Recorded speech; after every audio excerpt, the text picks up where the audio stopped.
আল্লাহ রাব্বুল আলামিন কেন নাজিল করলেন দেখেন, আল্লাহর নবীর একজন জলিলুল কদর সাহাবী, আল্লাহর নবীর সাহাবীর নাম হচ্ছে সাদ বিন আবি ওয়াক্কাস। নামটা কি? সাদ বিন আবি ওয়াক্কাস। আল্লাহর নবী বিশ্ব নবী জনাবে মুহাম্মদ রাসূলুল্লাহ সাল্লাল্লাহু আলাইহি ওয়াসাল্লাম এরকম একটা মজমায় কয়েকজন সাহাবীদেরকে নিয়ে আল্লাহর নবী বসে আছেন। এমন সময় হঠাৎ করে সাহাবীদের মধ্যে থেকে সাদ ইবনে আবি ওয়াক্কাস আল্লাহর নবীর কাছে জিজ্ঞাসা করলেন, ইয়া রাসূলুল্লাহ, ইয়া হাবিবাল্লাহ, আপনার কাছে আমার একটা প্রশ্নটা হলো, ইয়া রাসূলুল্লাহ, ইয়া হাবিবাল্লাহ, আমাদের মধ্যে কোনো বিবাহিত নারী অথবা পুরুষ যদি জিনা করে ফেলে দেয়, কি করে ফেলে? জিনা করে ফেলে দেয় গো নবী, তাহলে তার শাস্তি কি হবে, তার বিচার ফয়সালাটা কি হবে, আমাদেরকে একটু বলে দেন। এইবার ফরিদপুরবাসী আপনাদের কাছে প্রশ্ন, আপনারা বলেন তো, আল্লাহর নবী নিজের থেকে কোনো কিছু করতে পারেন নাকি? না। আমার নবীজি নিজের থেকে কোনো কিছুই করতে পারেন না। আল্লাহ রাব্বুল আলামিন যদি কোনো কিছু করান, কোনো কিছু বলেন, তারপরেই কিন্তু আল্লাহর নবী কিছু করতে পারেন, নিজের থেকে কিছু করতে পারেন। আল্লাহর নবী তখনও জানেন না যদি কোনো যুবক আর যুবতী জিনা করে ফেলে, ব্যভিচার করে ফেলে, তাহলে ওই যুবক আর যুবতীর কি শাস্তি দেওয়া লাগবে, আল্লাহর নবী তখনও জানেন না। আল্লাহর নবী কিন্তু বেকায়দায় পড়ে গেলেন, আহারে এমন একটা প্রশ্ন সাহাবা আমারে করলাম। আল্লাহর নবী সাদ ইবনে আবি ওয়াক্কাসকে বললেন, ও সাদ, তোমার কাছে কি আর কোনো প্রশ্ন নাই? তোমার কাছে কি এমন কোনো প্রশ্ন নাই? তোমাকে এইটাই কেন জিজ্ঞাসা করা লাগবে? সাদ ইবনে আবি ওয়াক্কাস বলে, ইয়া রাসূলুল্লাহ, তাফসীরে মারিফুল কোরআন থেকে বলছি, আল্লাহর নবীর কাছে বলে, ইয়া রাসূলুল্লাহ, ইয়া হাবিবাল্লাহ, নবী গো, এমনি তো আমি আপনার কাছে এই প্রশ্নটা করি নাই। প্রশ্নটা করার কারণ হলো আমাদের মধ্যে কেউ এই সমস্যার সম্মুখীন হয়েছে বা হতে পারে, এজন্যই তো করেছি। কথা বলেন ঠিক কিনা? আল্লাহর নবীকে তাহলে জবাব দেওয়াই লাগবে, কিন্তু আমার নবীজি এখনো জানেন না এইটার বিচার ফয়সালা কি হবে। আমার নবীজি তখন বেকায়দায় পড়ে গেলেন, চিন্তামগ্ন হয়ে গেলেন, কি করা যায়। আল্লাহর কাছে ধর্ণা দিলেন। আল্লাহ রাব্বুল আলামিন তখন আমার নবীজির উপরে এইবার সুন্দর করে সূরা নূরের 2 নম্বর আয়াত নাজিল করে দিলেন। জোরে বলেন কত?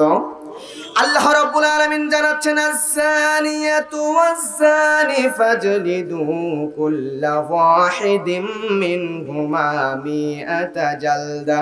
আল্লাহু আকবার। আল্লাহ রাব্বুল আলামিন জানিয়ে দিচ্ছেন, যদি কোনো অবিবাহিত পুরুষ অথবা নারী জিনায় লিপ্ত হয়ে যায়, তাহলে তাকে বেত্রাঘাত করা লাগবে 100টা। জোরে বলেন কয়টা? জোর হলো না, একটু জোরে বলেন তো, কয়টা? আরো জোরে। 100টা।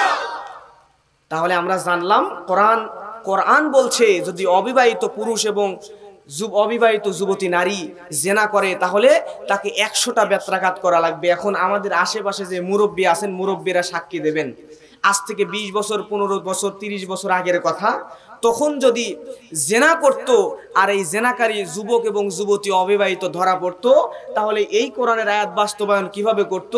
একসাথে 100টা বেত এরকম করে এক জায়গায় বাইধা একটা বাড়ি দিয়ে ছেড়ে দিত। আমি কি ভুল বললাম? এটা আজ থেকে 15-20 বছর আগের কথা।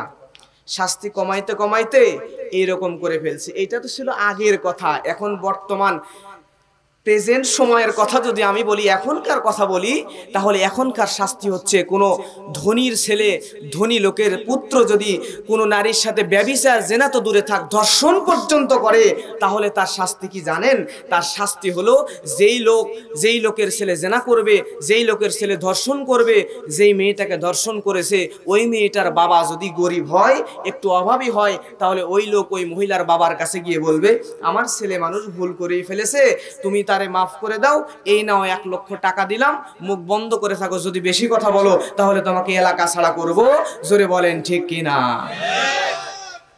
এইটাই হলো বর্তমান সময়ের জিনার শাস্তি। কথা বলেন ঠিক কিনা? তাহলে আমাদের সমাজে কোরআনের আইন এখন আর চলছে, কিন্তু কোরআনের আইন আবারও চালু হোক। বিশ্বনবী রাসূলুল্লাহ সাল্লাল্লাহু আলাইহি ওয়াসাল্লাম এবং খোলাফায়ে রাশিদার যুগে ফিরে যেতে চায় কি চায় না?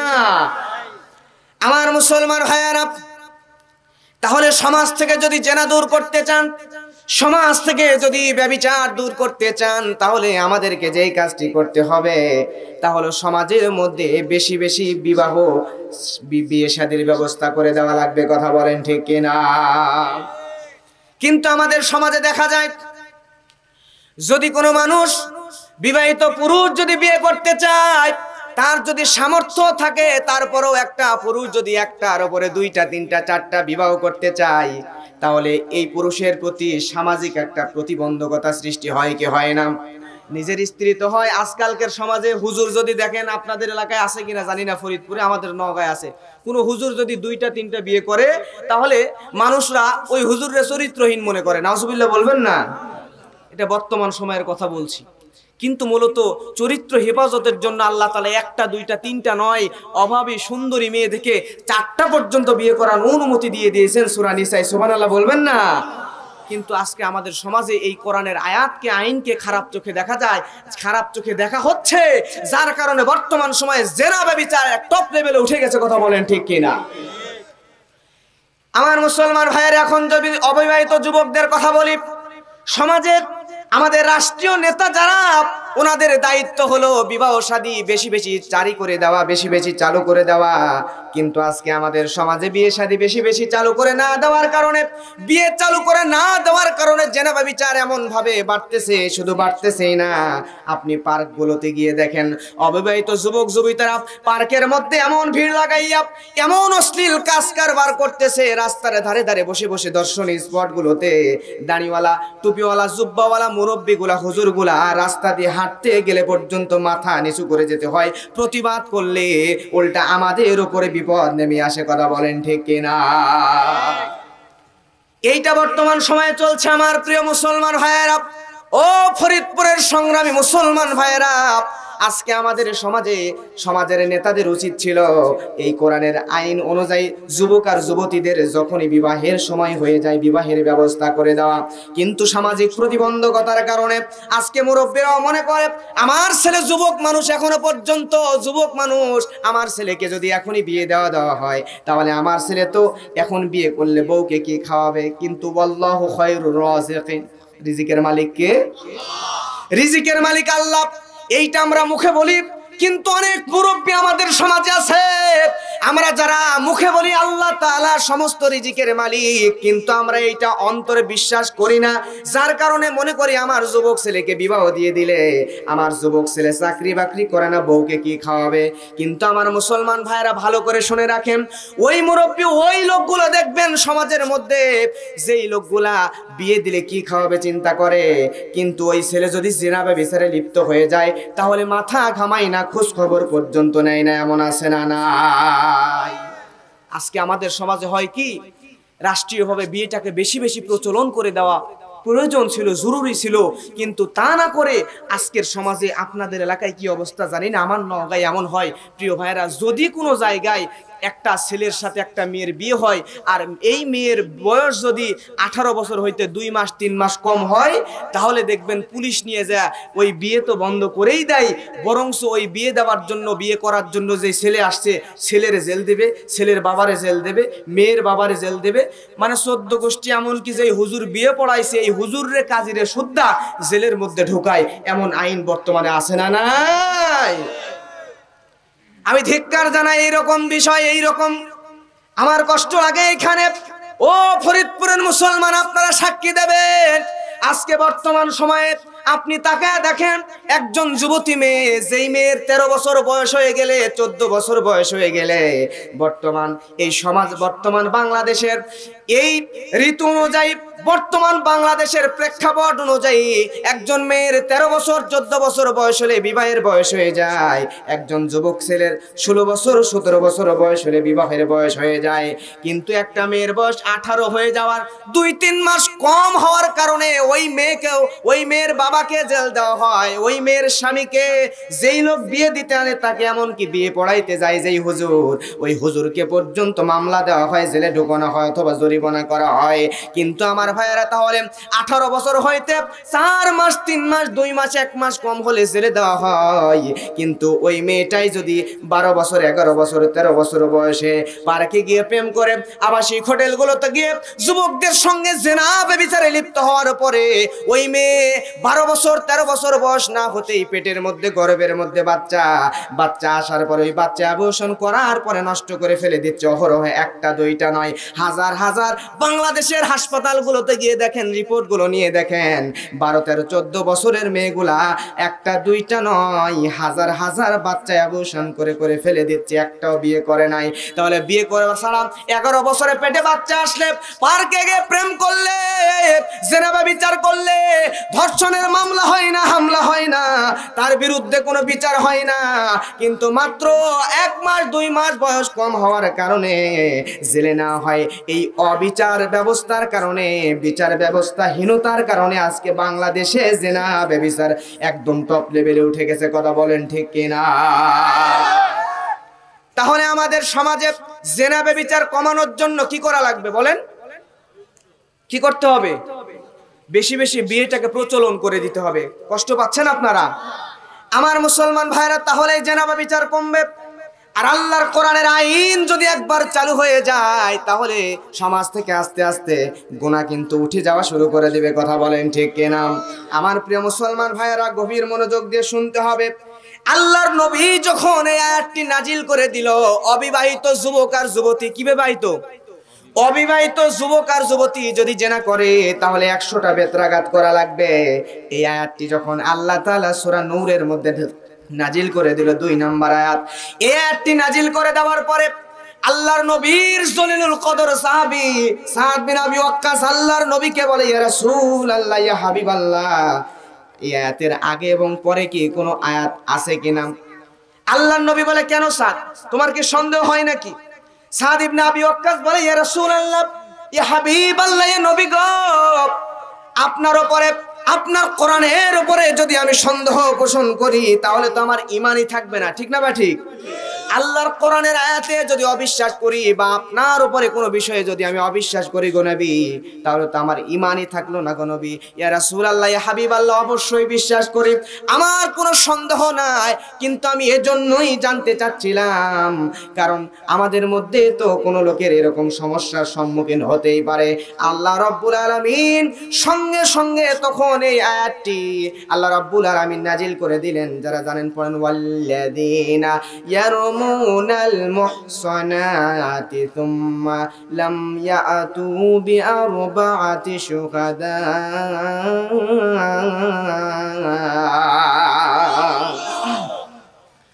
আল্লাহ রাব্বুল আলামিন সূরা নূরের 4 নম্বর আয়াতের মধ্যে এইবার যখন সাদ ইবনে আবি ওয়াক্কাস এই কথা জিজ্ঞাসা করলেন, আগে অথবা পরে কোন আয়াত আছে নাকি, আল্লাহ রাব্বুল আলামিন সঙ্গে সঙ্গে ব্যভিচারী নারী অথবা পুরুষ, বিবাহিত ব্যভিচারী নারী অথবা পুরুষের নিয়ে আয়াত না দিয়া আল্লাহ রাব্বুল আলামিন প্রথমেই বললেন, এই আয়াতটা নাজিল করে দিলেন 4 নম্বর আয়াত। জোরে বলেন, কয় নম্বর আয়াত? সূরা নূরের 4 নম্বর আয়াত। আল্লাহ রাব্বুল আলামিন জানাচ্ছেন, যদি কোনো সতী নারীর বিরুদ্ধে 4 জন সাক্ষী ছাড়া অপবাদ দিয়ে দাও, তাহলে তোমার যারা এই কাজটি করবা তাদেরকে 80টা বেত্রাঘাত করা লাগবে। জোরে বলেন, কয়টা? 80টা। দেখেন কোরআন কত সুন্দর, ইসলামটা কত সুন্দর। তার মানে যদি অবিবাহিত পুরুষ আর নারী জিনা করে, বেত কয়টা মনে আছে তো? 100। আর যদি কোন সতী নারী, যেই নারী জিনা করে নাই, যে কোনো নারীর বিরুদ্ধে যদি কোনো মানুষ জিনার তহমত দেয়, তাহলে জিনার তহমত দিতে যায় 4 জন সাক্ষী ছাড়া, যদি জিনার 4 জন সাক্ষী ছাড়া যদি এসে বিচার দেয়, তাহলে ওই লোকটাকে বেত্রাঘাত করা লাগবে কয়টা? জোরে হলো না? আরো জোরে। তাহলে প্রশ্ন কি ছিল লক্ষ্য করেন, ইয়া রাসূলুল্লাহ, যদি জিনা ব্যভিচার করে বিবাহিত নারী পুরুষ, তাহলে কয়টা শাস্তি কি হবে? শাস্তির কথা না বলে আল্লাহ তাআলা প্রথমেই বললেন যে যদি কোনো নারীর বিরুদ্ধে এরকম করে অপবাদ নিয়ে আসা হয় 4 জন সাক্ষী ছাড়া, তাহলে তাকে 80টা বেত্রাঘাত করবে। আল্লাহ আয়াতটা দেওয়ার কারণ হলো, আজকে আমাদের সমাজে অনেক মানুষ আছে, যেই মানুষগুলা দেখবেন আল ওয়ালামা রাসাতুল আম্বিয়া, আল্লাহর নবীর ওয়ারিস, আলেমদের বিরুদ্ধে জিনার তহমত দিয়া জেলে ঢুকায়। জোরে বলেন ঠিক কিনা? এই জন্য আল্লাহ তাআলা জানতেন বিষয়টা এমন একটা সময় আসবে যেই সময়ে সতী সাধবী ভালো নারীদের বিরুদ্ধেও আল্লাহ তাআলার জমিনে এমন একটা সময় আসবে যেই সময় ভালো নারীদের বিরুদ্ধে এরকম করে জিনা ব্যভিচারের তহমত দেওয়া হবে, ভালো পুরুষদের বিরুদ্ধেও জিনা ব্যভিচারের তহমত দেওয়া হবে। শুধু ভালো পুরুষ আর নারী নয়, বরং দুনিয়ার সবচাইতে দামি মানুষ হলো আলেমরা, আলেমদের বিরুদ্ধেও এমন তহমত দেওয়া হয়। কথা বলেন ঠিক কিনা? যাতে কোনো মানুষ আন্দাজে ভিত্তিহীনতার সাথে যায় কোনো সতী সাধবী নারীর বিরুদ্ধে এই জিনার তহমত দিয়া তাকে বিচারের কাঠগড়ায় নিয়ে আসতে না পারে। এই জন্যই আল্লাহ রাব্বুল আলামিন এই আয়াতটা নাজিল করে দিয়েছেন। আগেই জোরে বলেন আল্লাহু আকবার। আমার মুসলমান ভাইয়েরা, এইবার খুব মনোযোগ খেয়াল করবেন, লক্ষ্য করেন। আল্লাহর নবীর একজন গরীব সাহাবী, নাম তার হেলাল ইবনে উমাইয়া। জোরে বলতে হবে নামটা কি? হেলাল ইবনে উমাইয়া।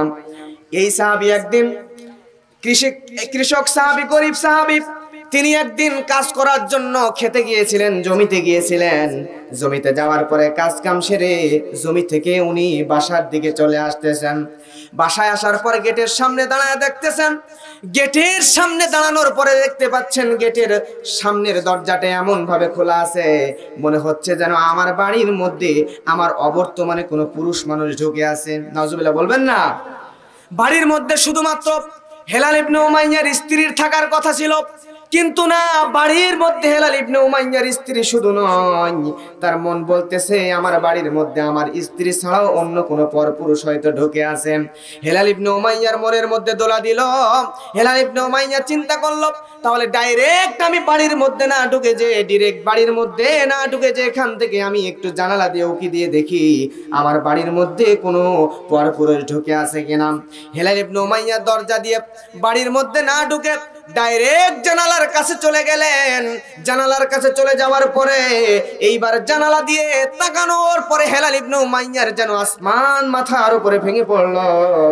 তিনি অবাক হয়ে গেলেন, একদম আশ্চর্য হয়ে গেলেন, আশ্চর্য হয়ে গেলেন, বিস্ময় হতবাক হয়ে গেলেন। কি আশ্চর্য কথা!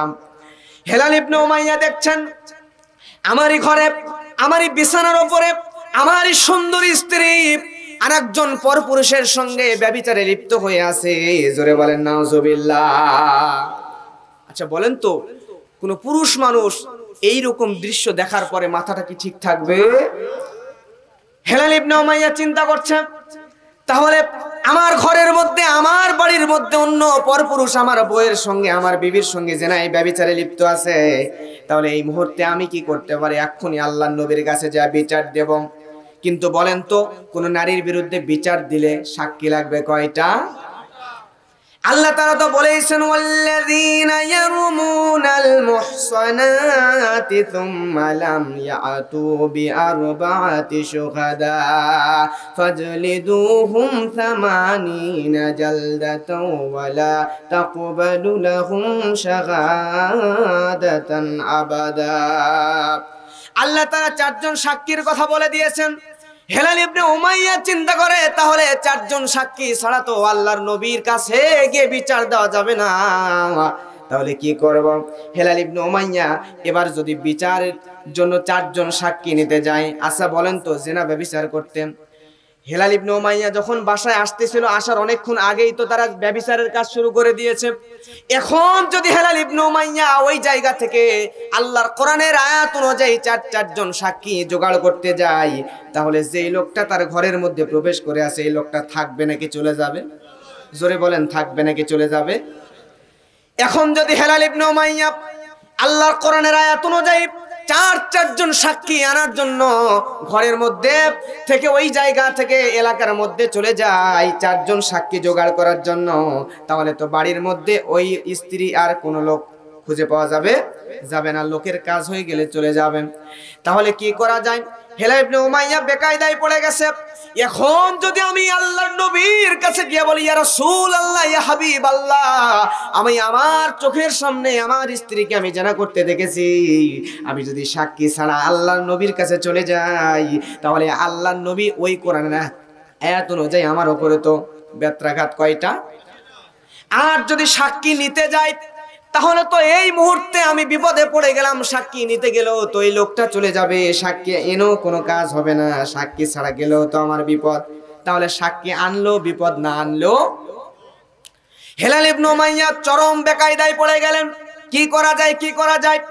এখান থেকে কিছু দূরে যাওয়ার পরে এখন বলেন তো কোন পুরুষ মানুষ কি এটা সহ্য করতে পারবে নাকি? তার সবচাইতে প্রিয়তমা, প্রাণের চাইতে প্রিয় স্ত্রী, এই স্ত্রীকে এত ভালোবাসা দিয়েছে, আর এই স্ত্রী তার চোখের সামনে তারই ঘরের মধ্যে তারই বিছানায় অন্য পরপুরুষের সঙ্গে ব্যভিচারে লিপ্ত। কোন পুরুষ মানুষ এটা সহ্য করতে পারে নাকি? তাফসিরে মারিফুল কোরআন থেকে বলছি, দেখেন এইবারে ঘটনাটা কি ঘটলো। আল্লাহর নবীর এই সাহাবী অনেক ভালো মনের একজন সাহাবী। আমি দেখেছি যেই মানুষগুলো কৃষি কাজ করে এই মানুষগুলোর মন কিন্তু অনেক সাদা মনের হয়। কথা কোন ঠিক কিনা? সমাজের কৃষকগুলা, যেই লোকগুলা কৃষি কাজ করে এবং মসজিদে এসে 5 ওয়াক্ত নামাজ আদায় করে, এই লোকগুলার মন অনেক সাদামাটা হয়। আল্লাহর নবীর এই সাহাবী হেলাল ইবনে উমাইয়া অনেক সাদা মনের মানুষ ছিল। হেলাল ইবনে উমাইয়া এইবারে আল্লাহর নবীর কাছে নিজেকে কন্ট্রোল করতে পারলো না, কারণ তারই বিবি, যে বিবিকে এত ভালোবাসা দিয়েছে, যে বিবির জন্য এত কিছু করেছে, সেই বিবি তার সঙ্গে বিশ্বাসঘাতকতা করেছে, মানতে পারে না। আল্লাহর নবীর কাছে গিয়ে বলে, ইয়া রাসূলুল্লাহ, ইয়া হাবিবাল্লাহ, নবী গো, ও নবী, আপনি কি আমাকে বিশ্বাস করেন না গো নবী? আমার চোখের সামনে আমার স্ত্রী এই কাজটি করেছে গো নবী। আল্লাহর নবীর খুব প্রিয় এই সাহাবী হেলাল ইবনে উমাইয়া, আল্লাহর নবী তাকে বিশ্বাস করে, কিন্তু আল্লাহর নবী যদিও তাকে বিশ্বাস করে, পছন্দ করে, কিন্তু সাক্ষী ছাড়া কোরআনের আয়াত অনুযায়ী আল্লাহর নবীও কিছু করতে পারতেছেন, আল্লাহর নবীও কিছু করতে পারতেছেন না। হেলাল ইবনে উমাইয়া আল্লাহর নবী কেমন ভাবে বললেন, ইয়া রাসূলুল্লাহ, আপনি তো আমাকে চিনেন গো নবী, আমি তো আপনার কাছে মিথ্যা কথা বলবো না গো নবী। তাহলে আপনার কাছে আমি মিথ্যা বলবো না, মিথ্যা বলবো না, এটা আপনিও জানেন গো নবী। তাহলে যেহেতু আমি মিথ্যা বলবোই না, তাহলে আপনি আমাকে যেহেতু বিশ্বাস করেন, তাহলে একটা বিচার ফায়সালা করে দেন। আল্লাহর নবী তখন বেকায়দায় পড়ে গেলেন, কি করা যায়? আল্লাহর নবী তো নিজের থেকে কোনো কিছুই করতে পারেন না, সব সময় যে কোনো কিছু ঘটে গেলে আল্লাহ তাআলার কাছে ধন্যবাদ দেওয়া লাগে। তারপরে আল্লাহ তাআলা জিবরিল আমিনের মাধ্যমে একটা ফয়সালা দেওয়ার পর ওইটা আল্লাহর নবী সাহাবীদের সামনে বর্ণনা করেন। বলেন আমার প্রিয় মুসলমান ভাইয়েরা, ও ফরিদপুরের কোরআন পাগল মুসলমানেরা, এইবারে সঙ্গে সঙ্গে আল্লাহর নবী হেলাল ইবনে উমাইয়াকে বলল, হেলাল ইবনে উমাইয়া, এখন একটাই উপায়, ধৈর্য ধরা ছাড়া কোনো উপায়, তোমাকে একটু ধৈর্য ধরতে হবে, সময় নেওয়া লাগবে। এইবারে সঙ্গে সঙ্গে আল্লাহ রাব্বুল আলামিন এর নবী হেলাল ইবনে উমাইয়াকে বলল, হেলাল ইবনে উমাইয়া, তুমি একটু ধৈর্য ধরো, তুমি একটু ধৈর্য ধরো, ধৈর্য ধরা ছাড়া তোমার কোনো উপায় নাই। হেলাল ইবনে উমাইয়া এইবার আল্লাহর নবীকে যখন খুব করে ধরল, আল্লাহর নবী বললেন, ও হেলাল ইবনে উমাইয়া, তুমি আমাকে 7টা দিনের সময় দাও, 1 সপ্তাহের সময় দাও, এর মধ্যে দেখি আল্লাহ তাআলার পক্ষ থেকে কোনো ওহী আসে কিনা। যদি কোনো ওহী আসে তাহলে আমি তোমাকে সেই ওহীর কথা জানিয়ে দেব। জোরে বলেন সুবহানাল্লাহ। কথা বলেছিলেন কয় দিনের? 1 সপ্তাহের কথা বলেছিলেন, কিন্তু 1 সপ্তাহের জায়গায় আল্লাহ তাআলা 1 মাস পরে, দীর্ঘ 1 মাস পরে আয়াত নাজিল করলেন। কয় মাস? তাহলে আল্লাহ তাআলা আল্লাহর নবীর 1 সপ্তাহ সময় চাইলেন, কিন্তু 1 সপ্তাহের মধ্যে ফয়সালা না দিয়া আল্লাহ তাআলা 1 মাস পরে আয়াত নাজিল করলেন। এর মধ্যে হিকমত আছে না নাই? কি হিকমতটা দেখেন। আল্লাহ তাআলা 1 সপ্তাহের জায়গায় 1 মাস পরে আয়াত নাজিল করে দিয়ে আল্লাহ রাব্বুল আলামিন বলছেন, ওয়াল্লাযীনা ইয়ারমুনা আযওয়াজাহুম ওয়ালাম ইয়াকুল লাহুম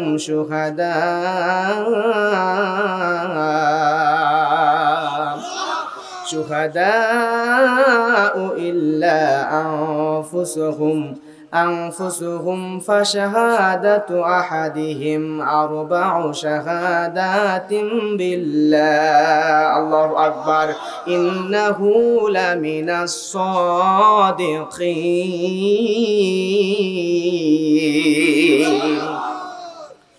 আল্লাহ রাব্বুল আলামিন 1 সপ্তাহের জায়গায় 1 মাস পরে সূরা নূরের 5 নম্বর আয়াত নাযিল করে দিলেন।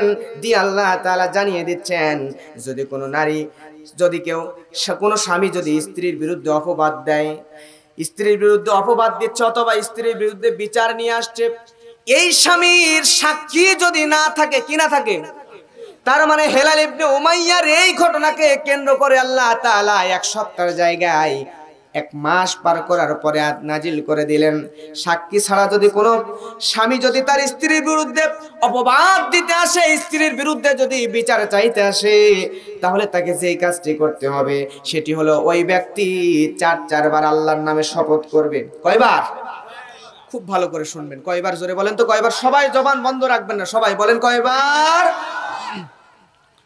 4 বার আল্লাহর নামে শপথ করা লাগবে। এবার আমার প্রিয় মুসলমান ভাইয়েরা, হেলাল ইবনে উমাইয়ার স্ত্রীকেও ডাকা হলো, হেলাল ইবনে উমাইয়াকেও ডাকা হলো। ডাকার পর আয়াতের কথা আল্লাহর নবী জানিয়ে দিলেন, সাক্ষী ছাড়া আসলে স্ত্রীর বিরুদ্ধে অপবাদ দিলে 4 বার শপথ করা লাগবে। এইবারে সেই কথা জানার পরে হেলাল ইবনে উমাইয়ার সামনে আল্লাহর নবী, হেলাল ইবনে উমাইয়া আল্লাহর নবীকে বলছে, ইয়া রাসূলুল্লাহ, ইয়া হাবিবাল্লাহ, নবী গো, আমি আমার এই চামড়ার চক্ষু দ্বারা, আমার এই চক্ষু দ্বারা, আমার চোখের সামনে আমার স্ত্রীকে আমার এই ঘরের মধ্যে, আমার এই বিছানায় অন্য পরপুরুষের সঙ্গে জিনায় লিপ্ত হতে দেখেছি। জোরে বলেন আল্লাহু আকবার।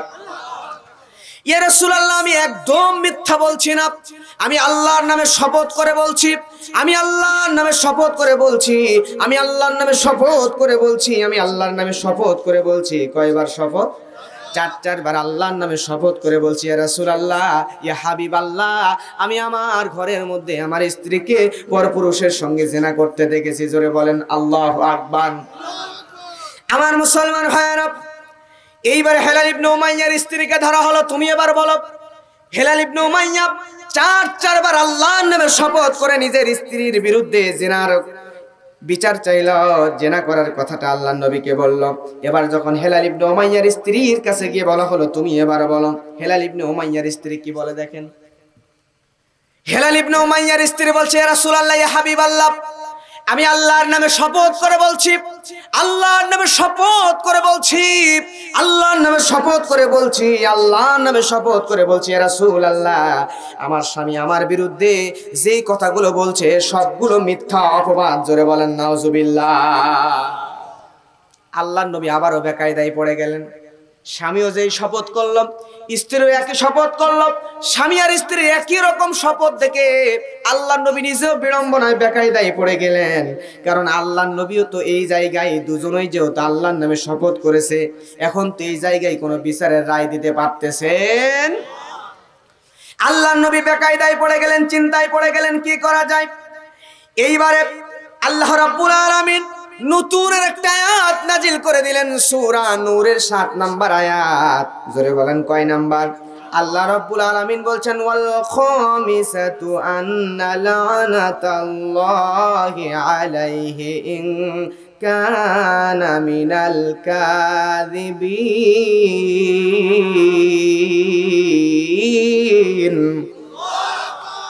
আল্লাহ রাব্বুল আলামিন এইবারে সূরা নূরের 7 নাম্বার আয়াত নাজিল করে দিয়ে জানিয়ে দেয়, 5ম বারে বলবে, আমি মিথ্যাবাদী যদি হয়ে যায়, আমি যদি মিথ্যাবাদী হই, তাহলে আমার উপরে আল্লাহর লানত। আল্লাহু আকবার।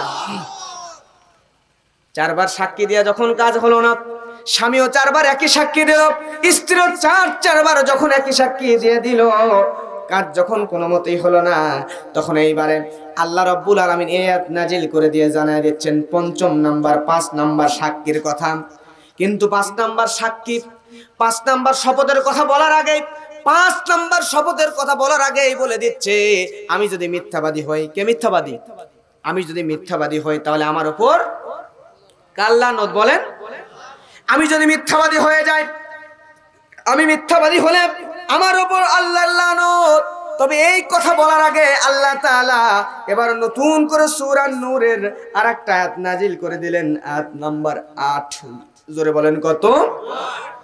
আল্লাহ রাব্বুল আলামিন বলছেন, ويدرؤ عنها العذاب أن تشهد 4 شهادات بالله إنه لمن الكاذبين।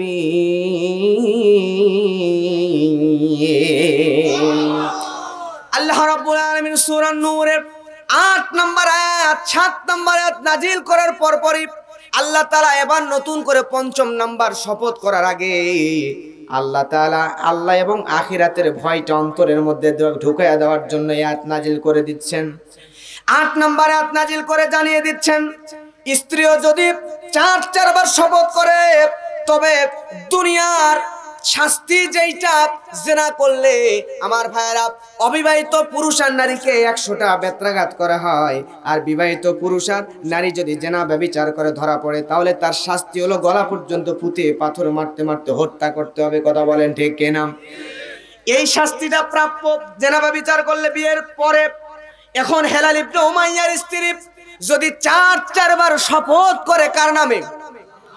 আল্লাহর নামে 4 বার শপথ যদি করে ফেলে, তাহলে ওই স্ত্রী যদি জিনাও করে তারপরও তার দুনিয়ার শাস্তি যেটাই পাথর মেরে হত্যা করে এটা মাফ হয়ে যাবে, কিন্তু সে যেন জেনে রাখে আখিরাতে কিন্তু তার জন্য গজব অপেক্ষা করছে। কথা বলেন ঠিক কিনা?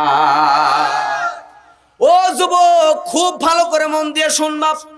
আজকে আমরা দুনিয়ার জমিনে কত অহরহ জিনা করেছি, ব্যভিচার করেছি, কিন্তু আমরা একটা বারের জন্য অনুতপ্ত হই না, আল্লাহর কাছে কেঁদে কেঁদে তাওবা করি, মাফ চাই না। এই দুনিয়ার শাস্তির ভয়ে যদি আমরা এই কাজটা করি, কিন্তু মৃত্যুর পরে কি হবে এটা আমাদের মনের মধ্যে একবারও নাই।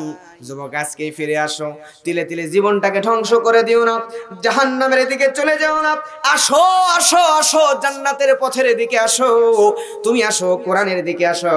এই কোরআনটা তোমার জন্য তাকিয়ে আছে, তোমাকে হেদায়েতের আলো তোমারে দেওয়ার জন্য। ওই মক্কার জাহিলিয়াতের যুগে ওই কাফেরদের সামনে আল্লাহ নবী যখন কোরআন তেলাওয়াত করতেন, কাফেরেরাও কোরআন যদিও চেয়ার হারানোর ভয় স্বার্থের কারণে কোরআন তারা মানতো না, কিন্তু কোরআন শুনে ওই কাফেরেরা পর্যন্ত চোখের পানি ঝরায়া ফেলতো। আসো আসো যুবক রে, ও ফরিদপুরের মুসলমান যুবক ভাইরা, মুরব্বীরা আসেন, আপনাদেরকে কোরআন ডাকতেছে, আপনাদেরকে কোরআন জান্নাতের পথ, আলোর পথ দেখানোর জন্য ডাকতেছে। আপনি কত গুনাহ করেছেন আপনি জেনে রাখেন, আপনাকে আল্লাহ শুধু আল্লাহর কাছে তওবা করতে হবে, তওবা করলেই আল্লাহ তাআলা আপনাকে মাফ করে জান্নাতে দিয়ে দিবেন। কথা কোন ঠিক কিনা? হেলাল ইবনে উমাইয়ার স্ত্রী এবার তাকে যখনই 5ম নাম্বার শপথ করানো হবে, 5ম নাম্বার শপথ করানোর আগে আল্লাহ তাআলা রব্বুল আলামিন এবার হেলাল ইবনে উমাইয়ার স্ত্রীর সামনে আল্লাহ রব্বুল আলামিন যখন আয়াতটি নাজিল করে দিলেন, নাজিল করার পরে হেলাল ইবনে উমাইয়া 5ম নাম্বার শপথ করে যখন একই কথা বলল, তারপরে হেলাল ইবনে উমাইয়ার স্ত্রীকে বলা হলো, তুমি এবার 5ম নাম্বার শপথ করে দাও না। হেলাল ইবনে উমাইয়ার স্ত্রী এইবারে 5ম নাম্বার শপথ করে বলতেছে, আল্লাহর নামে শপথ করে বলছি নবী গো, আমার স্বামী আমার বিরুদ্ধে মিথ্যা বিচারে মিথ্যা অপবাদ দিচ্ছে, তহমাত দিচ্ছে। জোরে বলেন নাউজুবিল্লাহ। কি সমাধান হলো জানতে ইচ্ছা করে? জোরে বলেন, জানতে চান নাকি বাড়ি চলে যাবেন? কারা কারা যাবেন একটু হাত তোলেন তো, তোলেন তোলেন। কে কে যাবেন? ওই যে 1 2, আর কে যাবেন? 3, আর কে যাবেন? বাসায় চলে যাবেন ওয়াজ শেষ না করে। এখনো তাহলে ওয়াজ শুনতেছেন? হায় হায় রে, এই যে দেখেন আধা ঘন্টা 1 ঘন্টা পার হয়ে যাচ্ছে, এখনো তাহলে ওয়াজ শুনলে হবে? আল্লাহ কোরআন দিয়ে কি ফয়সালা দিল, শুনে যাবেন নাকি আগেই চলে যাবেন? কারা কারা শুনবেন একটা হাত তোলেন তো, তোলেন। আলহামদুলিল্লাহ, হাত নামান। সামনের অর্ধেক হাত তুলবেন, তাকবীরের আওয়াজ দেখবো, দেখি ফরিদপুরের মুসলমানদের আওয়াজ কেমন। এই যে অর্ধেক, সামনের অর্ধেক হাত তোলেন, সামনের অর্ধেক তোলেন, তাকবীর দেবেন, লিল্লাহি তাকবীর। আচ্ছা, হাত নামান। আপনারা শুনবেন হুজুর, আপনারা শুনবেন, আওয়াজটা শুনবেন। হ্যাঁ, আপনারা বিচারক, রায় দেবেন। পিছনের গুলো অর্ধেক তোলেন, তোলেন, পিছনের অর্ধেক তোলেন, তোলেন, লিল্লাহি তাকবীর। আচ্ছা বলেন তো, সামনের গুলা ফার্স্ট আওয়াজে নাকি পিছনের গুলা? আপনারা কি বলেন? ওনাদের কি সামনে কোনো আত্মীয় জামাই টামাই বসে আছে নাকি? হ্যাঁ, আচ্ছা, ওনার স্থানীয় মানুষ, ওনাদের আত্মীয় স্বজন সামনে থাকতেই পারে, মহব্বত করে সামনের গুলোর ফার্স্ট করে দিয়েছে, তাই না? এ কাজ করে নাই তো। আচ্ছা, ওনার এলাকার মানুষ, ওনার রায় আপনারা মানতেছেন? মানতেছেন? কেউ বলতেছে মানতেছে, কেউ বলতেছে না। আচ্ছা, আমি যদি রায় দিই তাহলে মানবেন না? আচ্ছা, এবার আওয়াজ দেখি, অর্ধেক আবার তোলেন, তোলেন, সামনের অর্ধেক তোলেন, পিছনের ভাইরা শুনবেন আওয়াজ, মুরব্বীরা ফার্স্ট হওয়া লাগবে কিন্তু। লিল্লাহি তাকবীর। দেখছেন আওয়াজের কারবার? হাত নামান, পিছনের গোলা এক গলা টান টান করে তুলবা। যুবক ভাইরা, অনেক যুবক বসে আছে, তোলেন মুরব্বী যুবকরা, আজকের মাহফিল স্মরণীয় থাকবে ইনশাআল্লাহ।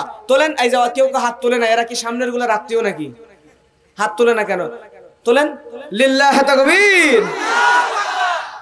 আচ্ছা, ওনাদের রায় আপনারা মানেন নাই, কেউ মানছেন কেউ মানেন নাই। আমি যদি এখন রায় দিই, আমি সেই নওগাঁ থেকে আসছি, মুসাফির মানুষ, আমার তো কোনো আত্মীয় স্বজন এখানে নাই, আছে নাকি? আমি যদি রায় দিই, মানবেন তো? মানবেন তো? সবাই মানবেন তো? একমত জানান, মানবেন তো? আচ্ছা, আমার রায় অনুযায়ী সামনের গুলার আর পিছনের গুলার আওয়াজ শুনে যা বুঝলাম, সামনের গুলা ফার্স্ট আর পিছনের গুলা প্রথম। ঠিক আছে না? এইটাই তো কোরআনের আইন। জোরে বলেন আল্লাহু আকবার। কেউ বেজার হবে না, ইসলামের মধ্যে যারা থাকবে সবাইকে আল্লাহ তাআলা খুশি করবেন। জোরে বলেন সুবহানাল্লাহ। আমার মুসলমান ভাইয়েরা, গভীর মনোযোগ। তাহলে এইবারে পঞ্চম নম্বরের শপথের আগে যখন হেলাল ইবনে উমাইয়া আর হেলাল ইবনে উমাইয়ার স্ত্রী দুইজনকে যখন আখিরাতের ভয় দেখানো হলো, আখিরাতের ভয় দেখানোর পরে এইবারে হেলাল ইবনে উমাইয়াকে বলা হলো, হেলাল ইবনে উমাইয়ার স্ত্রী তুমি শোনো, 9 নম্বর আয়াত নাজিল হয়ে গেল। আমার ভাইয়েরা, আল্লাহ তাআলা বলছেন ওয়াল খামিসাতা আন্না গাদাবাল্লাহি আলাইহা, গাদাবাল্লাহি আলাইহা ইন কানা মিনাস সাদিকিন।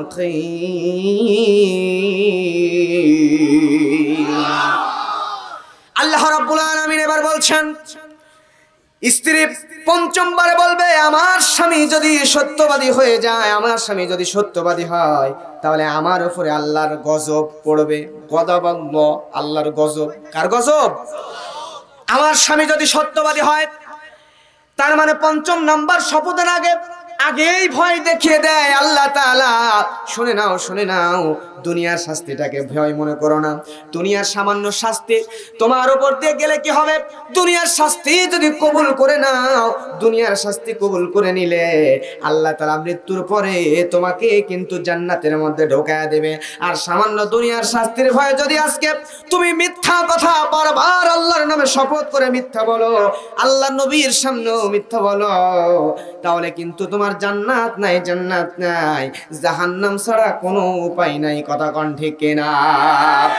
বারবার বারবার আল্লাহ তাআলা যখন এমন করে সুন্দর করে জানায় দেয়, জানায় দেওয়ার পরে এতবার যখন আয়াত নাজিল করে দেয়, দেওয়ার পরেও পঞ্চম নাম্বার শপথ করে হেলাল ইবনে উমাইয়ার স্ত্রী বলল, আল্লাহ নবী গো, আমার স্বামী আমার বিরুদ্ধে যে কথাগুলো বলছে সবগুলো মিথ্যা, অপবাদ। চিৎকার দিয়ে বলেন নাউজুবিল্লাহ।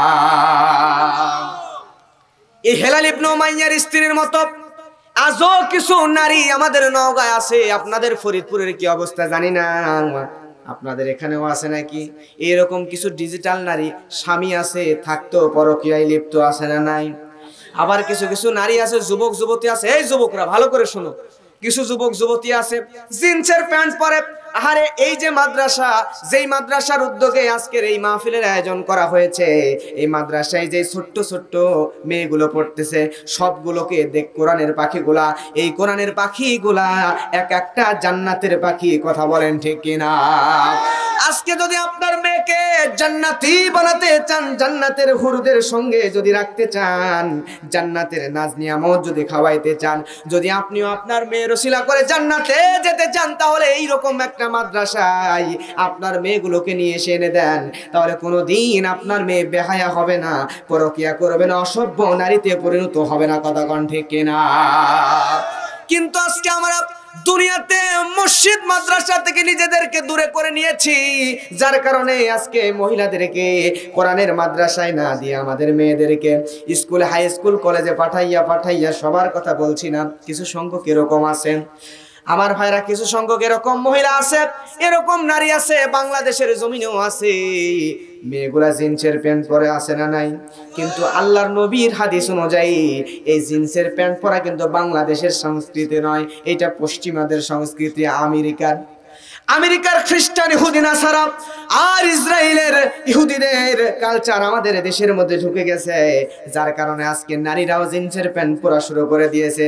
জিন্সের প্যান্ট মূলত পুরুষদের পোশাক, কিন্তু কোন নারী যদি নিজেকে পুরুষদের সঙ্গে সাদৃশ্য করার জন্য পুরুষের পোশাক পরিধান করে এবং কোন পুরুষ যদি নারীদের পোশাক পরিধান করে, নারীদের মতো সাজগোজ করে, তাহলে পুরুষ এবং নারী উভয়ই কিন্তু জাহান্নামের আগুনে জ্বলবে। কথা কোন ঠিক কিনা?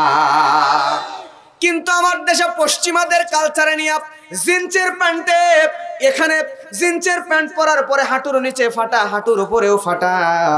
আমাদের সমাজে যুবক যুবতীরা এরকম পরে কি পরে না? মেয়েগুলা চুল সুন্দর করে কেটে কেটে রাস্তাঘাটে চলাফেরা করবেন। এখন রাস্তায় যান, ফরিদপুর শহরে গেলেই দেখতে পাবেন, কুষ্টিয়া শহরে গেলেই দেখতে পাবেন মেয়েগুলো আজকে জিন্সের প্যান্ট, ফাটা ফাটা প্যান্টগুলো পরছে।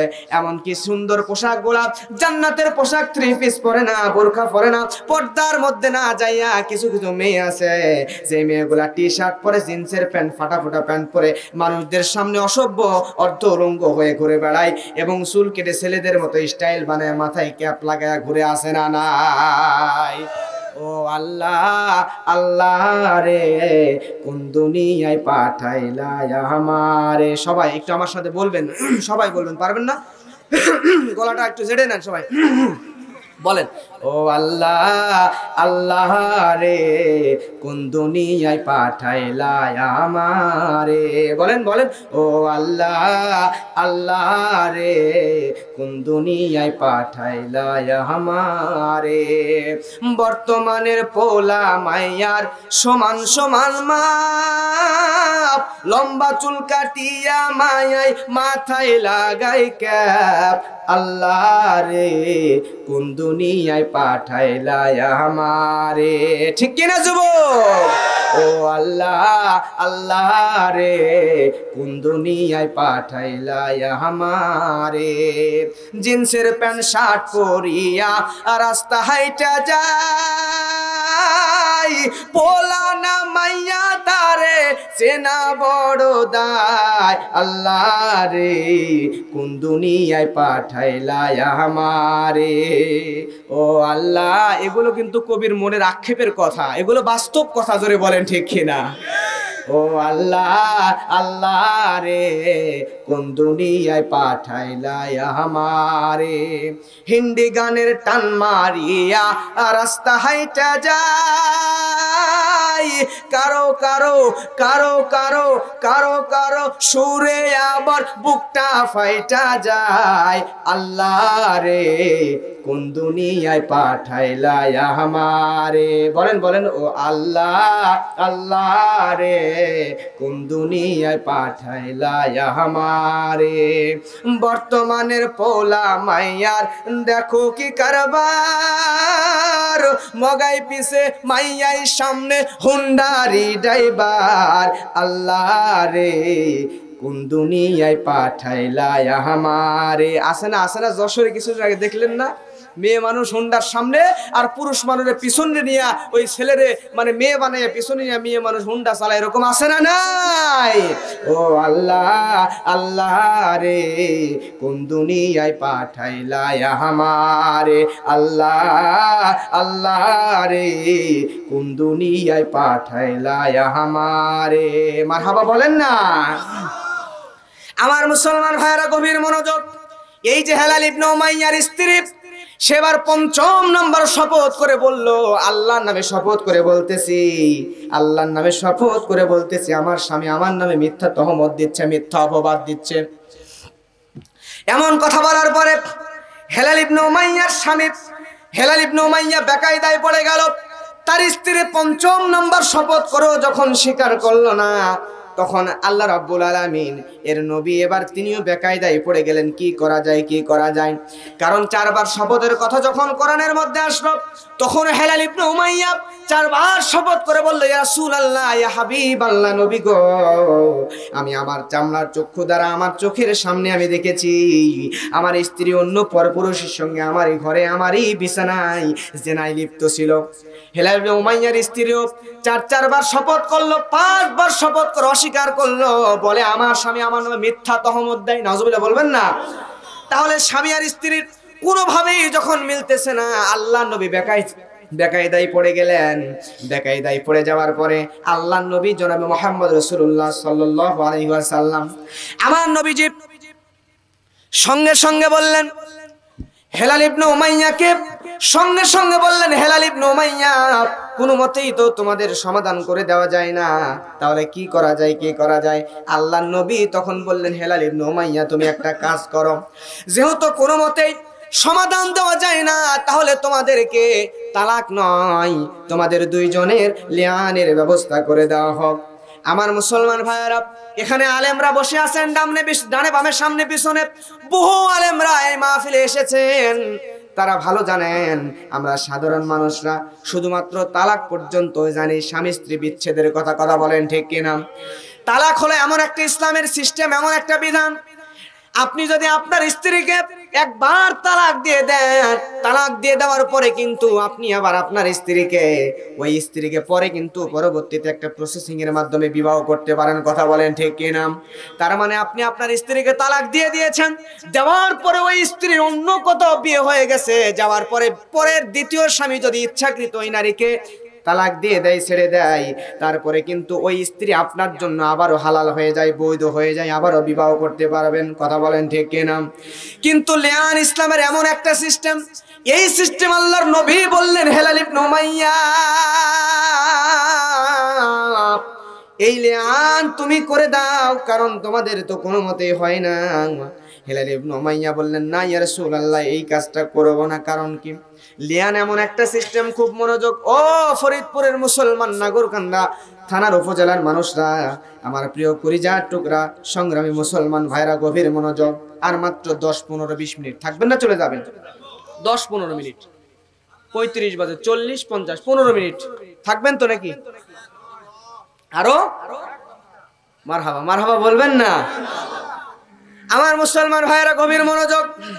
এইবারে হেলাল ইবনে উমাইয়ার স্ত্রী যখন এরকম কাজ করলো, আল্লাহর নবীকে হেলাল ইবনে উমাইয়া বলতেছে ইয়া রাসূলুল্লাহ, দয়া করে আমাদের লিয়ান করায় দিবেন না, কারণ লিয়ান এমন একটা সিস্টেম, আপনি আপনার স্ত্রীকে তালাক দিলে আবার স্ত্রীকে বিবাহ করতে পারবেন, কিন্তু লিয়ান করে দিলে ও মুসলমান, আপনার মা যেমন আপনার জন্য চিরদিনের জন্য হারাম, বিবাহের জন্য আপনার বোন যেমন চিরদিনের জন্য হারাম, আপন খালা যেমন চিরদিনের জন্য হারাম, আপন ফুফু যেমন চিরদিনের জন্য বিবাহের জন্য আপনার জন্য হারাম, একটা আপনার স্ত্রীর সঙ্গে যদি আপনার একবার লিয়ান হয়ে যায়, তাহলে মায়ের মতো, বোনের মতো, ফুফুর মতো, খালার মতো চিরদিনের জন্য ওই স্ত্রীও আপনার জন্য হারাম হয়ে যায়। হেলাল ইবনে উমাইয়া বললেন ইয়া রাসূলুল্লাহ, ইয়া হাবিবাল্লাহ, নবী গো, আপনি যে আয়াত পড়লেন সূরা নূরের 4 নম্বর আয়াত, জোরে বলেন কয় নম্বর আয়াত? 4 নম্বর আয়াত পড়লেন, তারপরে তো আল্লাহ তাআলা 5 নম্বর আয়াত দিয়েছেন, কি বলেন দেখেন। কোরআন খোলেন, আল্লাহ রাব্বুল আলামিন জানাচ্ছেন ইল্লাল্লাযীনা তাবু মিন বাদি যালিকা ওয়া আসলাহু ফাইন্নাল্লাহা গফুরুর রহিম।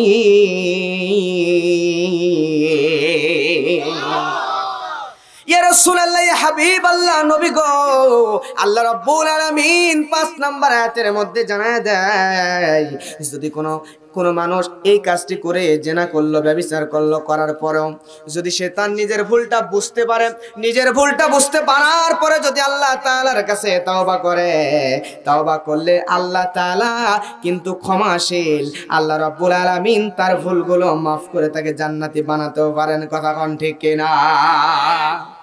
আমি বলি যুবক ভাই, গুনাহ করতে করতে তুমি তোমার জীবন শেষ করে দিয়েছো। ও মুরব্বি, আপনি সুদ খেয়েছেন, ঘুষ খেয়েছেন, জেনা করেছেন, ব্যভিচার করেছেন, বহু পাপ আপনি করে ফেলেছেন, এখন চিন্তা করতেছেন এত বেশি পাপ করেছি, এখন তো আর ফেরার কোনো পথ নাই, আল্লাহ মনে হয় আমারে আর মাফ করবেই না। কিন্তু আজকে আমি বলে দিলাম, আপনি শুনে রাখেন, আপনার গুনাহটা যত বড়ই হোক, মুরব্বি, আপনি কত টাকার সুদ খেয়েছেন, আপনি কত টাকার ঘুষ খেয়েছেন, আপনি কত গুনাহ করেছেন, কত জেনা ব্যভিচার করেছেন, আপনি যত গুনাহই করে থাকেন না কেন, কেন, আপনি জেনে রাখেন আপনার গুনাহটা যত বড়, আপনার গুনাহ চাইতে আমার আল্লাহ গফুরুর রহিম, আমার আল্লাহর ক্ষমা আপনার গুনাহ চাইতে আর অনেক বড়। জোরে বলেন ঠিক কিনা? আপনি গুনাহ করার পরে আজকে রাতেই গভীর রাত্রে তাহাজ্জুদের সালাত আদায় করে নামাজের নামাজের মুসল্লায় দাঁড়াইয়া চোখের পানি ছেড়ে দিয়ে আল্লাহ তাআলার কাছে বলেন, আল্লাহ জীবনে বহু গুনাহ করেছি, আজকে থেকে আর কোনো গুনাহ করব না, তাওবা করলাম খালিস নিয়তে। খালিস দিলে আল্লাহর কাছে তাওবা করেন। আল্লাহ কসম করে বলছি, আপনার এই তাওবা আল্লাহর কাছে যদি ভালো লেগে থাকে, আল্লাহ তাআলা আপনার গুনাহ অতীতের মাফ করে দিয়ে আপনাকে জান্নাতি মানুষ বানালেও কিন্তু বানাতে পারেন। জোরে বলেন ঠিক কিনা? আমার মুসলমান ভাইয়েরা, হেলাল ইবনে উমাইয়া এইটাই বলছেন, ইল্লাল্লাযীনা তাবু মিন বা'দি যালিকা ওয়া আসলাহু ফা ইন্নাল্লাহা গফুরুর রহিম। তবে যদি তারা তওবা করে নিজেদের সংশোধন করে নেয়, তাহলে তো আল্লাহ ক্ষমাশীল, আল্লাহ ক্ষমা করে দিবেন। ইয়া রাসূলুল্লাহ, ইয়া হাবিব আল্লাহ, নবী গো, আমার স্ত্রী, আমার সুন্দরী স্ত্রী সে যৌবনের তাড়নায় জিনা করে ফেলেছে গো নবী, ব্যভিচার করে ফেলেছে, কিন্তু আল্লাহর নবী গো, ইয়া রাসূলুল্লাহ, ইয়া হাবিবাল্লাহ, আমার স্ত্রী যদিও যৌবনের তাড়নায় হয়তোবা শয়তানের কুমন্ত্রণায় পড়ে জিনা করে ফেলেছে, আল্লাহ তাআলা সূরা বাকারার 208 নম্বর আয়াতের মধ্যে বলেন, ইয়া, যারা জানেন আমার সঙ্গে পড়েন, ইয়া আইয়ুহাল্লাযীনা আমানু দুখুলু ফিস সিলমি কাফা, আল্লাহু আকবার, ওয়ালা তাত্তাবিউ খুতুওয়াতিশ শাইতান ইন্নাহু লাকুম আদুউম মুবিন।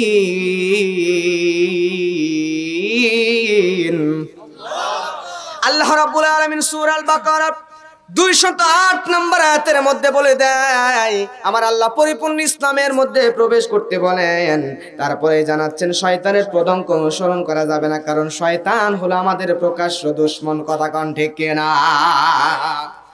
তাহলে শয়তান মানুষদেরকে, আমরা যত বড় ঈমানদার হই না কেন, যত বড়ই মুমিন মুত্তাকি বান্দা হই না কেন, যখন তখন আমাদের পা স্লিপ অফ টার্ন হইতেই পারে, আমাদের পা পিছলাইতেই পারে, শয়তান আমাদেরকে কুমন্ত্রণা দিতেই পারে। তবে শয়তানকে আল্লাহ তাআলা ও জানা দেয়, শয়তান তুমি যতই ওই মুমিন বান্দাদেরকে ধোঁকা দিয়ে বোকা বানানোর চেষ্টা করো না কেন, তুমি ধোঁকা দিয়ে বোকা বানাইয়া গুনাহ করতে করতে যদি আমার বান্দা গুনার সাগর তৈরি করে ফেলে দেয়, তারপরেও নিজের ভুলটা বুঝতে পেরে আমার কাছে যদি একবার তওবার জন্য আমার দরবারে যদি এসে গভীর রাত্রে এসে তাহাজ্জুদের পরে যদি আমাকে বলে, আল্লাহ ভুল করেছি মাফ করে দাও, সারা জীবন তুমি কষ্ট করে পরিশ্রম করে আমার বান্দাদেরকে গুনাহ করাবা, আর সমস্ত গুনাহ একবারে তওবা করার কারণে আমি আল্লাহ ক্ষমা করে নিষ্পাপ জান্নাতি বান্দা বানায়া দিব। সুবহানাল্লাহ। ও মুসলমানেরা, হেলাল ইবনে উমাইয়া এইটাই বলে, ইয়া রাসূলুল্লাহ, ইয়া হাবিবাল্লাহ, আমার স্ত্রী যৌবনের তাড়নায় শয়তানের কুমন্ত্রণায় পড়ে হয়তো এই গুনাহ ভুল করেই ফেলেছে, হয়তোবা আল্লাহ তাআলা তারে পরবর্তীতে তার ভুলটা সে বুঝতে পারে, তার ভুল বুঝতে পারে, সংশোধন হতে পারে, তওবা করতে পারে। গো নবী, দয়া করে আপনি তার সঙ্গে আমার লিআন করে দিবেন না, বরংস আমি আপনি চাইলে এখন তারে তালাক দিয়ে দিচ্ছি, কারণ আমি আমার স্ত্রীকে বড্ড ভালোবাসি। আল্লাহু আকবার। তালাক দিয়ে দিচ্ছে, যদি পরবর্তীতে সংশোধন হয়, আবার প্রয়োজনে অন্য কোথাও বিবাহ হওয়ার পরেও যদি আল্লাহ তাআলা তাকে মাফ করে দেয়, মাফ করে দিয়ে তারপরও আমি তাকে ভালোবাসি, আমি লিআন হয়ে গেলে তো তাকে আর কোনোদিন গ্রহণ করতে পারলাম না। ইয়া রাসূলুল্লাহ, সে যদি ভুল বুঝতে পারে আল্লাহর কাছে ক্ষমা চেয়ে আল্লাহ তাআলা মাফ করে দিলেও দিতে পারে, এজন্য লিআন করাবেন না। আল্লাহর নবীর সঙ্গে সঙ্গে হেলাল ইবনে উমাইয়াকে বলে, হেলাল ইবনে উমাইয়া তুমি শুনে নাও, তোমার যেটা ভালো মনে হয়। হেলাল ইবনে উমাইয়া এবার স্ত্রীর সঙ্গে এখান থেকেই কাটছাট, দুইজন দুই দিকে চলে যায়, দুইজন দুই দিকে রাস্তা ধরে চলে যাচ্ছে আল্লাহর নবীর দরবার থেকে। হেলাল ইবনে উমাইয়া বাড়ির দিকে, তার স্ত্রী আর এক দিকে। যাইতে যাইতে রাস্তার মধ্যে হঠাৎ করে হেলাল ইবনে উমাইয়ার স্ত্রীর পেটের মধ্যে কেমন জানি গড়মড় করে উঠলো, বমি বমি ভাব। এই তো কাশ আসছে, হেলাল ইবনে উমাইয়ার পেটে বমি বমি ভাব। আচ্ছা বলেন তো, যুবতী মেয়েদের বমি বমি ভাব কখন হয়? এই যে দেখছেন দুইজন মুরব্বী জান, আর একগুলো মনে, আর সবগুলো ফিডার খান নাকি? একটু কথা বলতে হবে, যত কথা বলবেন জোশ তত বাড়বে, তত ভালো লাগে। আমি তো বলছি 11টার উপরে 1 মিনিটও না, ইনশাআল্লাহ। আমার মুসলমান ভাইয়েরা, গভীর মনোযোগ। এইবারে হেলাল ইবনে উমাইয়ার স্ত্রী যখন রাস্তার মধ্যে হঠাৎ করে হেলাল ইবনে উমাইয়ার স্ত্রীর বমি বমি ভাব হয়ে গেল। তাফসীরে মারিফুল কোরআন এবার যখন হেলাল ইবনে উমাইয়ার স্ত্রীর বমি বমি ভাব হয়ে যায়, বমি বমি ভাব হয়ে যাওয়ার পরে পেটের মধ্যে বাচ্চা এসে গেছে, এটা বুঝতে পারলো। আচ্ছা বলেন তো, আজকে যদি কোনো নারী জেনা ব্যভিচার করে অথবা শারীরিক সম্পর্ক স্বামীর সঙ্গে অথবা যে কোনো মানুষের সঙ্গে মিলন ঘটায়, কালকে সকালে কি বাচ্চা হবে নাকি? বাচ্চা আসছে কিনা বোঝার জন্য মিনিমাম 3 মাস, কয় মাস? 3 মান্থ, 3 মাস সময় লাগবে, 3 মাস সময় লাগবে। তাহলে এখানে বলছিলাম আল্লাহ তাআলা এখনই পর্যায়ক্রমে পুরা সূরা নূরের সব আয়াতগুলো একে একে একসঙ্গে আল্লাহ তাআলা নাজিল করতে পারেন কি পারেন না? আল্লাহর কি হিকমত দেখেন, আল্লাহ রাব্বুল আলামিন পুরা সূরা নূরটা একসঙ্গে পর্যায়ক্রমে একের পর এক আয়াত নাজিল করলেন না, বরংস একটা আয়াত নাজিল করলেন, তারপরে সময় নিয়ে আল্লাহর নবী বললেন 1 সপ্তাহের কথা, কিন্তু 1 মাস পরে কিন্তু আরেকটা আয়াত নাজিল হলো। আল্লাহু আকবার বলবেন না? এভাবে পর্যায়ক্রমে 1 দিন 2 দিন 3 দিন করে নয়, পর্যায়ক্রমে 3 মাস সময় নিয়ে এই কয়েকটা মাত্র আয়াত নাজিল হয়ে গেল। তার মানে একসাথে যদি আয়াত নাজিল হয়ে যেত তাহলে বিচারের ফায়সালা তাড়াতাড়ি হয়ে যেত, পেটে বাচ্চা আসছে এটা বোঝা যেত। কিন্তু 3 মাস সময় নিলেন আল্লাহ এই জন্যই, কারণ হেলাল ইবনে উমাইয়ার পেটের মধ্যে একটা প্রসেসিং, উমাইয়ার স্ত্রীর পেটের মধ্যে প্রসেসিং চলছে বাচ্চা আসার। তার পেটের মধ্যে বাচ্চা যখন চলে আসলো, হেলাল ইবনে উমাইয়ার স্ত্রী রাস্তার মধ্যে বুঝতে পারলো, পারার পরে রাস্তা থেকে ঘুরে আল্লাহর নবীর দরবারে আসলো। এতক্ষণ পর্যন্ত হেলাল ইবনে উমাইয়া তার স্ত্রীর বিরুদ্ধে, আল্লাহর নবীর বিরুদ্ধে, আল্লাহর নবীর কাছে হেলাল ইবনে উমাইয়া তার স্ত্রীর বিরুদ্ধে বিচার চেয়েছিল, কিন্তু এখন হেলাল ইবনে উমাইয়ার স্ত্রী আল্লাহর নবীর কাছে এসে বলছে, ইয়া রাসূলুল্লাহ, ইয়া হাবিবাল্লাহ, নবী গো, আমার স্বামীর বিরুদ্ধে আমার একটা বিচার আছে, আমার স্বামীর বিরুদ্ধে বিচার হলো এই, আপনি একটা ফয়সালা করে দেন। আমার পেটের মধ্যে আমার স্বামী আমাকে তালাক দিয়ে চলে গেল, কিন্তু আল্লাহর নবী গো, আমার পেটের মধ্যে আমার স্বামীর সন্তান, এইটার কি ফয়সালা করে দিবেন, করে দেন। আল্লাহর নবী হেলাল ইবনে উমাইয়াকে ডেকে পাঠালেন। হেলাল ইবনে উমাইয়া আল্লাহর নবীর দরবারে চলে আসলো। আসার পরে হেলাল ইবনে উমাইয়া যখন আল্লাহর নবীর দরবারে আসলো, আসার পরে হেলাল ইবনে উমাইয়া আল্লাহর নবীর কাছে গিয়ে বলছে, ইয়া রাসূলুল্লাহ বলেন। আল্লাহর নবী যখন সব ঘটনা খুলে বললেন, হেলাল ইবনে উমাইয়া তখন বলছে, ইয়া রাসূলুল্লাহ, আপনি তো আমাকে বিশ্বাস করেন, আমি তো নিরুপায় আল্লাহর নবী গো, আমার সাক্ষী নাই, কিন্তু আপনি তো আমাকে বিশ্বাস করেন, আমি একদম মিথ্যা কথা বলছি না। আমার স্ত্রীর সঙ্গে আমার ওই রকম সম্পর্ক তৈরি হয় নাই যে বাচ্চা হবে। আল্লাহর নবী গো, আমি আমার চামড়ার চক্ষু দ্বারা নিজের চোখে আমারই ঘরের মধ্যে আমারই বিছানায় অন্য পরপুরুষের সঙ্গে আমার স্ত্রীকে ব্যভিচারে লিপ্ত হওয়া অবস্থায় আমি দেখেছি গো নবী। আমার স্ত্রীর গর্ভের মধ্যে যে সন্তান, ওইটা আমার সন্তান নয়, বরং জেনার ফসল ওই ব্যভিচারী পুরুষ আর আমার স্ত্রীর সন্তান, নাউজুবিল্লাহ। আল্লাহর নবী কি ফয়সালা দিবেন জানার দরকার, জোরে বলেন আছে না নাই? আমার মুসলমান ভাইয়েরা গভীর মনোযোগ। এইবার হেলাল ইবনে উমাইয়ার স্ত্রী যখন এরকম বিচার আল্লাহর নবীর দরবারে দিল, আল্লাহর নবী, নবী গো, নবী গো, আল্লাহর নবী গো, আপনি আমার বিচার করে দেন, আমার স্বামী হেলাল ইবনে উমাইয়ার বিচার করে দেন। আল্লাহর নবী এবং হেলাল ইবনে উমাইয়া দুজনেই বেকায়দায়, হেলাল ইবনে উমাইয়া সরাসরি অস্বীকার, আল্লাহর নবী, এই সন্তান আমার সন্তান নয়। এমন কথা বলার পরে প্রিয় ভাইরা সঙ্গে সঙ্গে আল্লাহর নবী বেকায়দায় পড়ে গেলেন। এইবারে আল্লাহর নবী একটা ডিসিশন দিয়ে দিলেন। আল্লাহর নবী হেলাল ইবনে উমাইয়ার স্ত্রীকে বললেন, হেলাল ইবনে উমাইয়ার স্ত্রী, তুমি যে কাজ করবা সেইটা হলো, তুমি এখান থেকে চলে যাও। তোমার সন্তান যখন দুনিয়াতে প্রসব করবা, তোমার সন্তান দুনিয়াতে প্রসব করার পরে তোমার সন্তান নিয়ে আমার দরবারে আসবা। সন্তান নিয়ে আমার দরবারে আসার পরে আমি নবী তখন ফয়সালা দিয়ে দিব। আমার কাছে আসার পরে আমি ফয়সালা দিয়ে দিব যে এটা আসলেই কি যে হেলাল ইবনে উমাইয়ার সন্তান নাকি অন্য পরপুরুষের জিনার ফসল, জোরে বলেন মারহাবা। এইবার হেলাল ইবনে উমাইয়ার স্ত্রী চলে গেল, হেলাল ইবনে উমাইয়াও চলে গেল। যাওয়ার পরে হেলাল ইবনে উমাইয়ার সন্তান স্ত্রীর গর্ভ থেকে যখন সন্তান প্রসব করলো, সন্তান প্রসব করার পরে হেলাল ইবনে উমাইয়ার স্ত্রী আল্লাহর নবীর দরবারে আসলেন। আল্লাহর নবীকে ডাক দিয়ে বলে, আল্লাহর নবী, নবী গো, নবী গো,